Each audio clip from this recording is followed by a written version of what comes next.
G5 Chevy Cobalt carrier bearing replacement. Carrier bearing is a little difficult to look up on the parts thing, but we found them. We were having heating up in there. There's an intermediate shaft comes right out of the transmission. This is for stick shifts. Goes in the main drive shaft. Bolted with 3 bolts. It's actually easy to take out. And then the bearing's held with a clip. You generally want to press it in and out. So I've seen horror stories, so we just had it pressed in and out in the shop. The bearing is...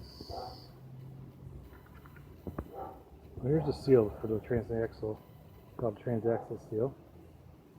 And that's the national part number. It's almost $10.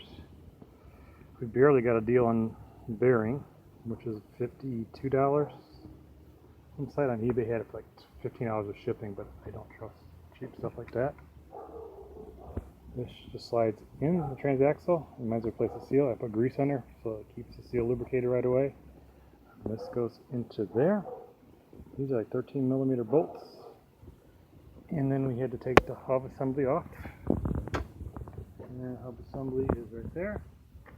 There's two bolts holding the caliper on, 3 bolts holding the hub on, and 3 bolts holding the transaxle on to the back of the engine.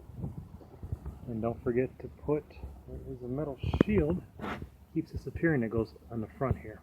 And this is your ABS sensor. Doesn't look that great. Let's clean it up while we got a chance so it knows to work.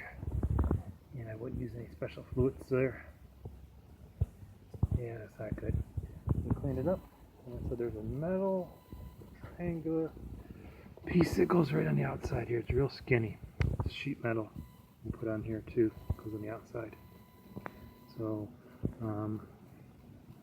we got the hub out, which is the to get the hub out was, I think, those 15mm bolts on the back. We were able to get those out. Carefully pry it off a little bit without breaking this. Yeah, then we took the ball joint out, just unbolted it. I didn't feel like trying to get it off from the spindle because sometimes I've had problems with that. It doesn't fit back in right after right. And then once we were able to clear this away, we were able to put the axle out and then pull out the other. We pulled out the other axle together with them as assembly. Brakes, always support them. Holding your your caliper, pulling out your hose, and the connection on the hose will just crimped on so that can fall off. And let's tie rod in, and so we don't have to mess with too much. So that's just trying to give you an idea of what you need to do. We'll go under the car and see if we can get a better view of it. There's a transaxle, and it just uses special fluid. I don't know what it uses, but it was leaking a little bit, so we changed it. The other one's side is worse. There's the ratchet pinion. Here is the outside of the car. And then on the back of the engine, which is where we're going, is where this is bolted to.